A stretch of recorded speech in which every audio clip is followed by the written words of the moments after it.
Hi, Thomas Enqvist here. Today, here on BetSafe, we're looking forward for Miami Open.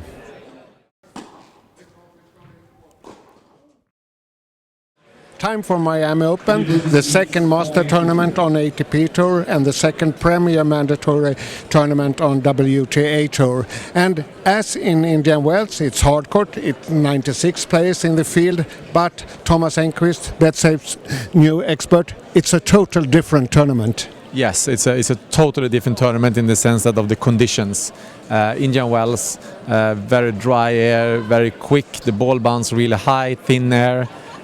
Coming down to Miami where it's humid, it's very windy, it's heavy, totally different conditions.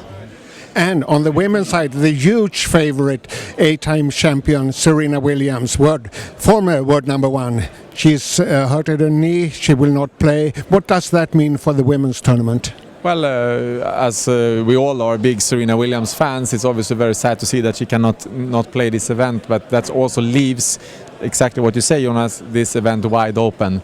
Every time Serena Williams plays an event, she will always be the big favorite. I don't know how many times she has won this event, maybe you know that more, 8 times she has won this event, but now it's a chance for another girl to step up. I will actually mention Venus Williams, I think, who plays really well in Miami as well. You have Muguruza, I think, who suits in these conditions. You have obviously Kerber, number 2 in the world, who also has played well in Miami. So many girls here. I think it's pretty wide open, difficult to give a good pick, I would say, but still wide open. When it's wide open, is mental strength even important, more important than otherwise? I would say so, yes, it is. Even if, like we said here before, the conditions are very different. It's also, I think it's important you have played well in Indian Wells. I think that you have seen that many times, that the players who have played well in Indian Wells, they're coming in with a good feeling and with a lot of confidence, and I think it's a good chance that you play well also in Miami. Yeah. During the last 17 years, there are 5 players that have won both Indian Wells and Miami Open. Djokovic has done it 4 times, 3 times in a row. Roger Federer done it twice, and Agassi once. And on the women's side, Kim Clijsters once, and Victoria Azarenka last year. That's fantastic. Yeah, it is, and I think it shows also what we talked about here before, that it's very important you are coming in with good confidence and you have a lot of matches in it. It's actually a little break there between.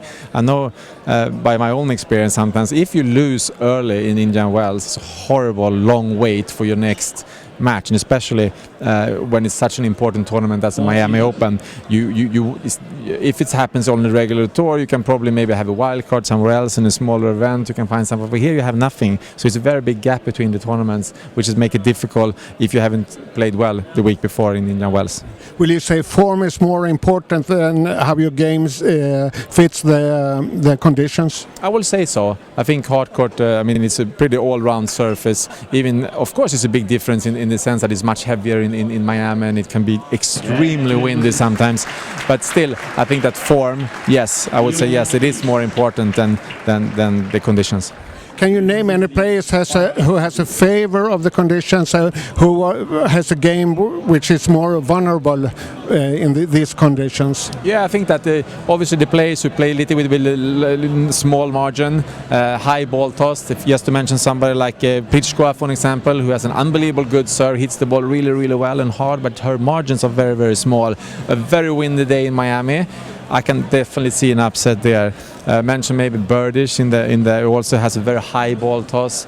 He's been struggling a little bit in the wind in the past. So because it can be that extreme wind in Miami, yes, it can be. We've seen throughout the years that it can be some pretty big upsets. What is the most important thing to think of for the players?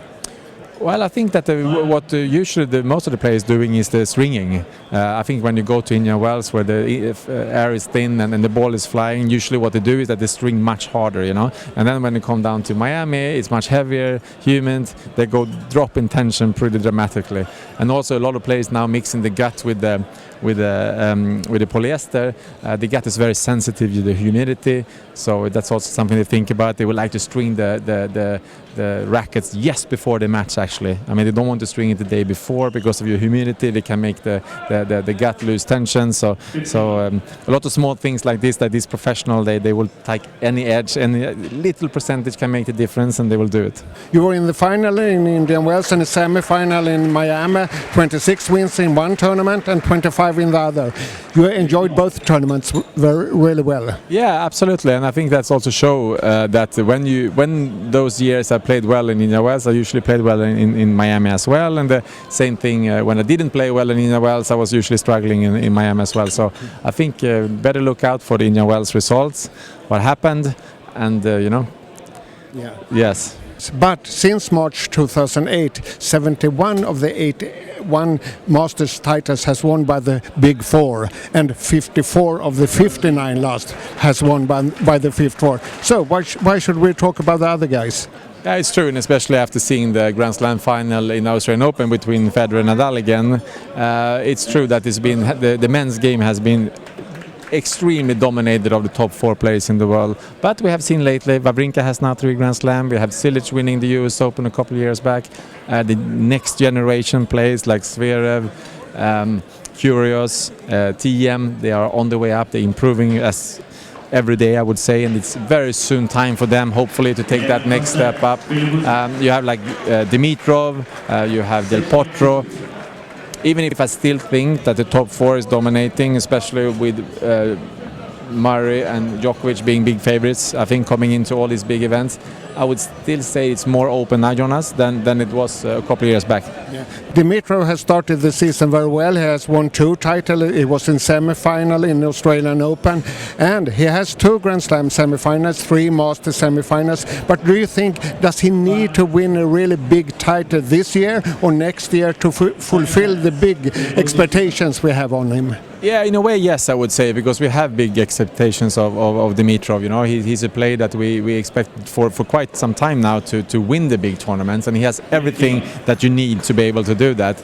A couple of disappointing seasons behind him now, but starting this year very strong. He's more dedicated now than he's been in a long time, which is nice to see. I still believe that Dimitrov will win a big title, and hopefully very soon. Yes, then we will see if Dimitrov is among Thomas' picks for the favorites and the contenders and the dark horses in Miami Open. Yes, my picks for BetSafe, Miami Open 2017, starting with the women's. Now Serena Williams is out, wide open, but I have to lift Kerber, Muguruza, and as a dark horse, Wozniacki, who I think has started the season really well. And when it comes to the men, it's impossible not to say that Djokovic Murray is the favorite coming into Miami Open. I mean, they've been dominating the hard court for so long time. But of course, Federer, Nadal, Dimitrov, Del Potro, I believe in as well. So it's going to be a very interesting tournament.